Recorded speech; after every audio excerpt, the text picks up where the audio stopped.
Good morning. Well, I guess it's just afternoon. Jan is preparing lunch for us, and I love to eat her soup.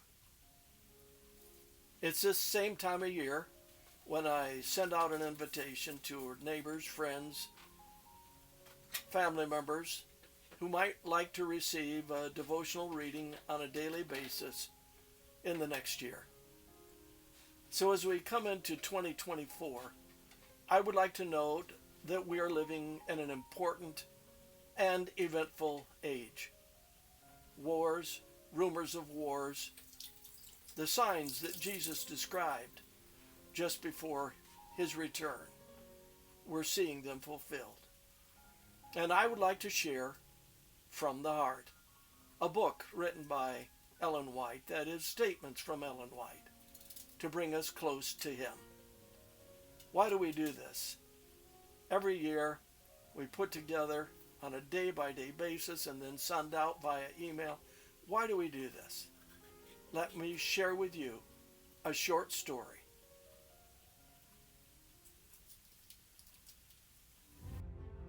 On May 20th, 1927, a 25-year-old pilot named Charles Lindbergh fired up his single-seat, single-engine airplane, the Spirit of St. Louis. Lindbergh took off from Roosevelt Field in Long Island, New York. He had no radio, no fuel gauge, and no French visa if his flight was successful.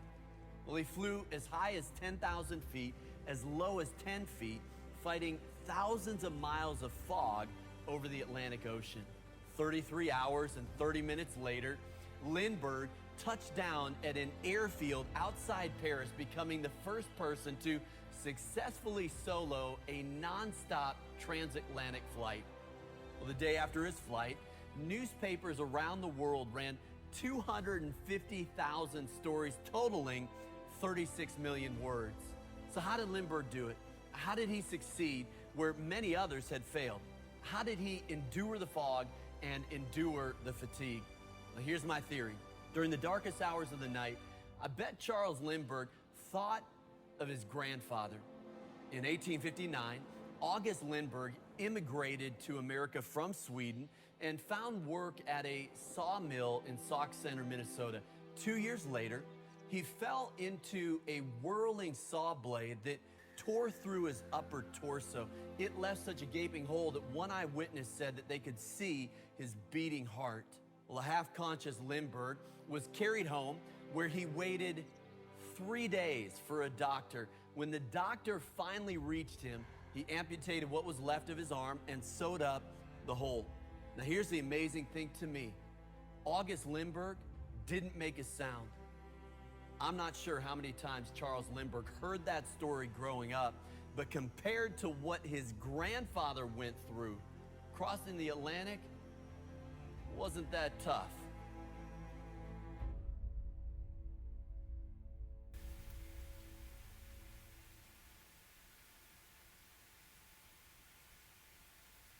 What do you think of that story?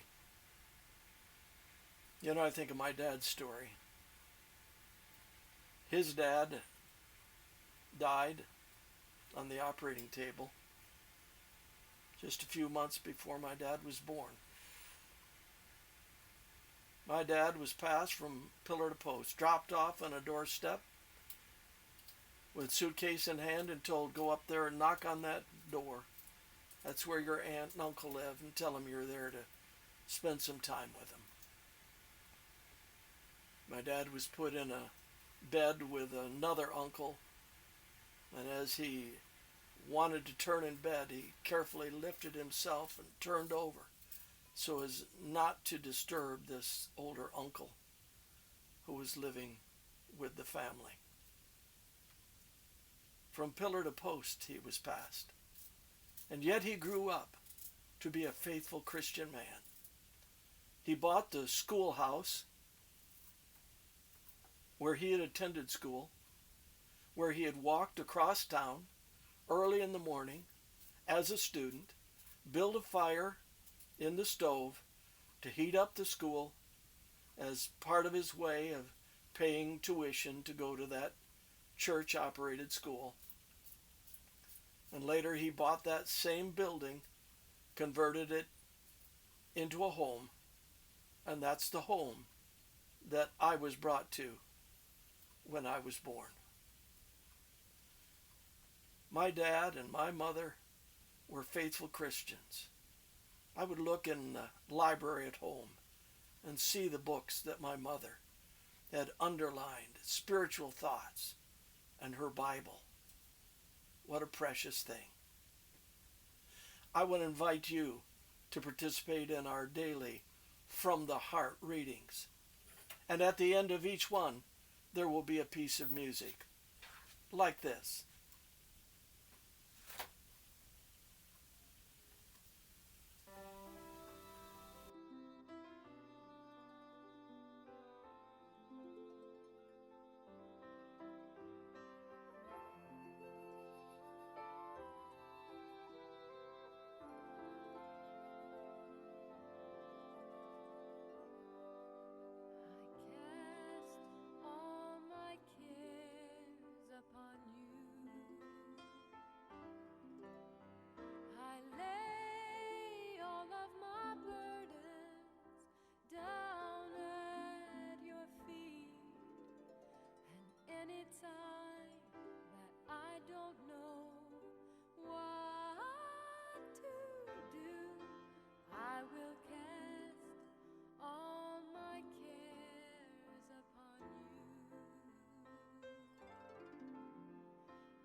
That's a sample of the music that will play at the end of January the 1st devotional reading.